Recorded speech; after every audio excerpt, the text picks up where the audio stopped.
mo ginagawa sa akin to, Roden? Ito ba yung luto sa'yo ni Major? Magkano pinahal ko sa'yo? Titripling ka!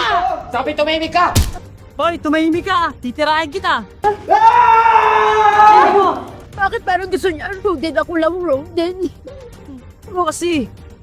Hindi pwede. Ano ba kasing ginawa mo? Bakit binartolina ka niya?